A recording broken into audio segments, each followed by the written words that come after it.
بسم اللہ الرحمن الرحیم۔ السلام علیکم ورحمۃ اللہ وبرکاتہ۔ میں ہوں آپ کا فیملی فزیشین ڈاکٹر محمد آصف یونس۔ آج کا ہمارا موضوع ہے کہ دہی کے فوائد کیا ہیں، اس کی کانٹرا انڈیکیشنز یعنی کون سے لوگ اس کو استعمال نہیں کر سکتے اور اس کے استعمال کا طریقہ کیا ہے۔ دہی صدیوں سے استعمال ہونے والی غذا ہے۔ اس میں پائے جانے والے اجزاء ہمارے نظام ہضم اور جسم کے لیے انتہائی ضروری ہوتے ہیں۔ مثلاً اس میں پرو بایوٹکس کی بہت بڑی مقدار پائی جاتی ہے۔ پرو بایوٹکس وہ بیکٹیریا ہوتے ہیں جو ہمارے جسم کے اندر بہت اچھا رول ادا کرتے ہیں۔ اس میں جو پائے جانے والے پرو بایوٹکس ہیں ان کو لیکٹوبیسیلس بیکٹیریا بولتے ہیں۔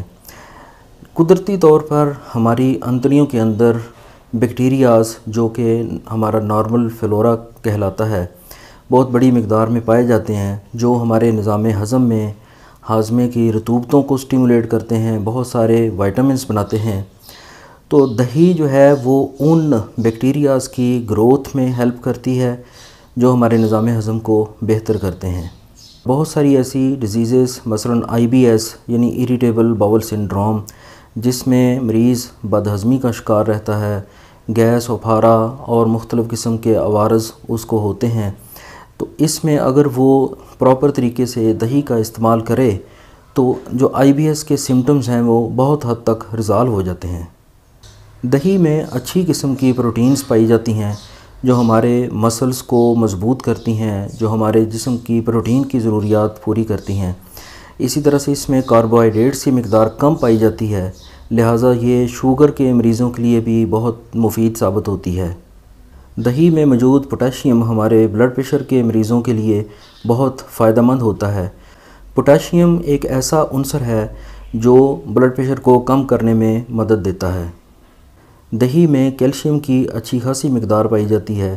ہماری روزانہ کی جو کیلشیم کی ضرورت ہے وہ اس میں سے آدھی ضرورت 1 کپ دہی سے ہماری پوری ہو سکتی ہے۔ کیلشیم ہمارے جسم میں بہت سے افعال سر انجام دیتا ہے۔ مثلاً یہ ہڈیوں کو مضبوط کرتا ہے۔ ایک بیماری جو ہوتی ہے جس کو ہم اوسٹیوپروسس کہتے ہیں، یعنی ہڈیوں کا بھربھرا پن، یہ ایک خاص عمر میں جا کے خاص طور پر خواتین میں اس کے ہونے کے چانسز زیادہ ہوتے ہیں۔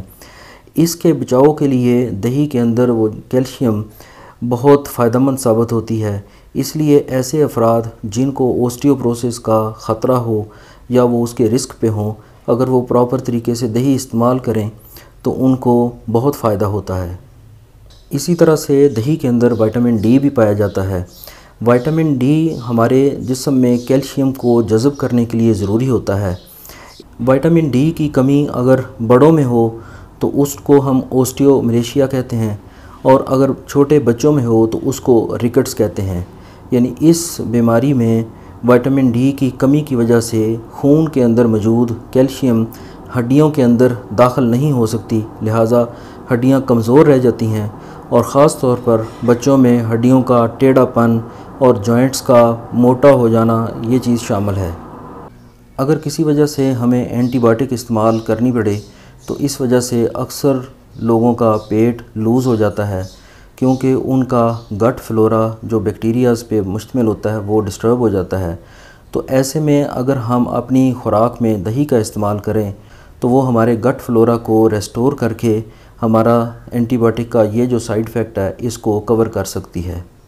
دہی بہت زبردست ایپیٹائزر بھی ہے۔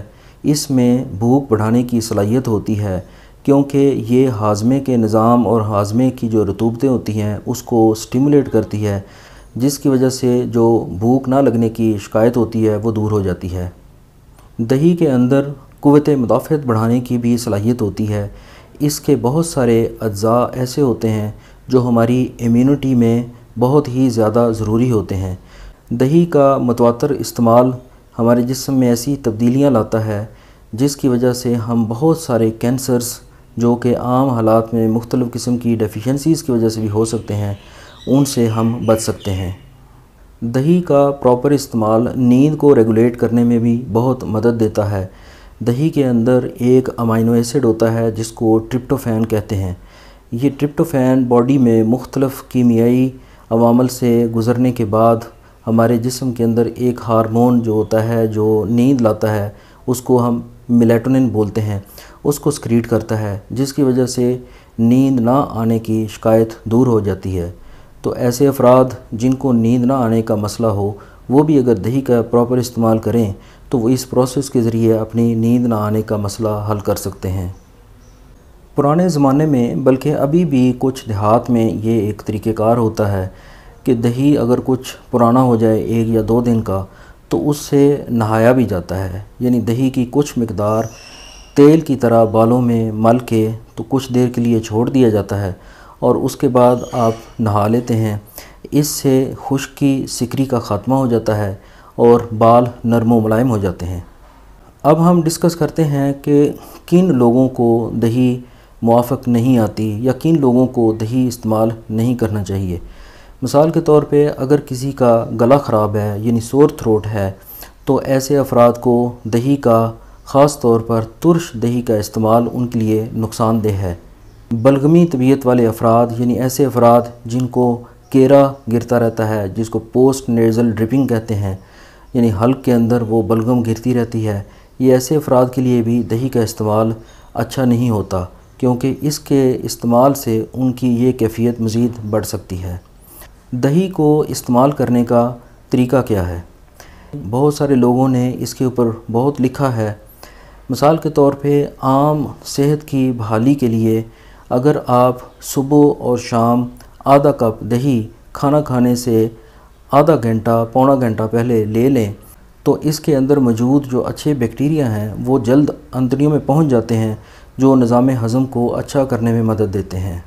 اس کے علاوہ آپ دہی میں مختلف قسم کے فروٹس شامل کر کے دے سکتے ہیں۔ چھوٹے بچوں کو دہی کے اندر کیلا میش کر کے آپ دے سکتے ہیں۔ دہی بڑے ہمارے ایشیا میں بہت معروف ہیں، مختلف چیزیں شامل کر کے اس کے دہی بڑے بنائے جاتے ہیں جو بہت شوق سے کھائے جاتے ہیں۔ اس کے علاوہ پودینہ دہی کے اندر شامل کر کے پودینے کی چٹنی بنائی جاتی ہے، جو کھانے کے دوران اگر استعمال کی جائے تو ہاضمے کے لیے بہت اچھی ہے۔ آدھا کپ دہی میں چٹکی بھر اجوائن اور چٹکی بھر زیرہ شامل کر لیں اور اس کو کھانے کے دوران یا کھانے سے تھوڑی دیر پہلے کھانے سے یہ بہت زیادہ بھوک بڑھاتی ہے۔